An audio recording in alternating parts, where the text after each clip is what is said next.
আজকে রান্না করব পাতলা করে খাসির মাংসের ঝোল। এখানটায় আমি আলু ভেজে নিয়েছি, যে আলুগুলো ভেজে রেখেছি সেই আলু ভাজা তেলের মধ্যে দিয়ে দেবো একটুখানি চিনি। আমি এই তেলের মধ্যে দিয়ে দিয়েছি সামান্য একটুখানি ঘি। চিনি দিলে তেলের কালারটা আসে, তরকারির কালারটা আসে খুব সুন্দর, তাই জন্য চিনিটা দিলাম। আর এখানটা আমি মাংসটা নুন হলুদ তেল দিয়ে মাখিয়ে রেখেছি। এখানে রসুনগুলো খেতে বলে রেখেছি। ওই তেলের মধ্যে দিয়ে দেবো একটু গোটা গরম মশলা ফোড়ন, আর দেবো একটা তেজপাতা। এই যে চিনিটা দিয়েছিলাম, চিনি ক্যারামেল বেরিয়ে এসছে।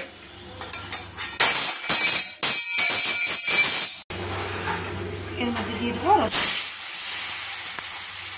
আমি সবসময় রান্না করলে আগে রসুনটা দিয়ে দিই, তাই জন্য রসুনটা দিয়ে দিয়েছি। এর মধ্যে দিয়ে দেবো পেঁয়াজ।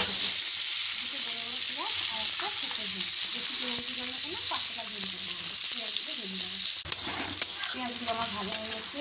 এর মধ্যে এবার মশলা দিয়ে দেবো। আর দিয়েছি আদা, আদা দিয়েছি, আদা দিয়েছি, একটা বড়ো টমেটো দিয়েছি, কয়েকটা কাঁচা লঙ্কা দিয়ে দিয়েছি, হলুদ গুঁড়ো, লঙ্কা গুঁড়ো, আর দিয়েছি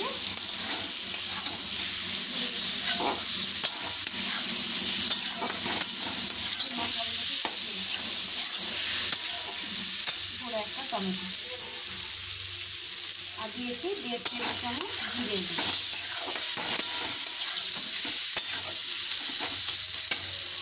মশলাগুলো কষানো হয়ে গেছে। এবার এর মধ্যে দিয়ে দেবো ম্যারিনেট করা মাংসগুলো।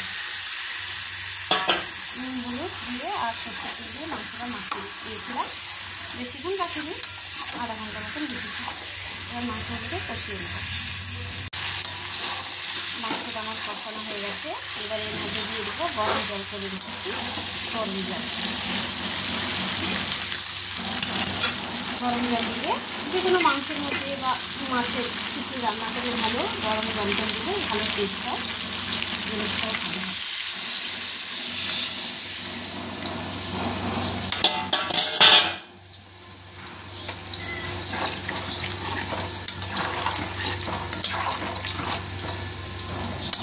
এবার আমি একে প্রেশার কুকারে দিয়ে দেবো। প্রেশার কুকারে একটা দুটো সিটি করার পরে গ্যাস কমিয়ে দেবো। 7-8টা সিটি করবে, পরিমাণ মতন জল দিয়ে দেবো। প্রেশার কুকারে দেওয়ার পরে 7-8টা সিটি করবে। এতে সামান্য একটু হলুদও দেবো, হলুদ লাগবে। গ্যাস কমিয়ে 7-8টা সিটি দেবো। সিটি দেওয়ার পরে স্টিমটা খুলে গেলে তারপরে এই যে ভেজে রাখা আলুগুলো ওর মধ্যে দেবো, দিয়ে আর একটা সিটি দেবো।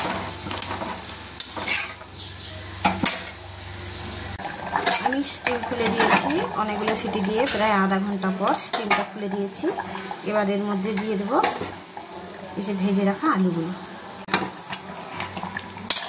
দিয়ে দিয়েছি। এবার স্টিম আটকে দেবো, একটা সিটি পড়বে। এবার স্টিমটা বন্ধ করে দেবো, যখন খাবো তখন খাবো।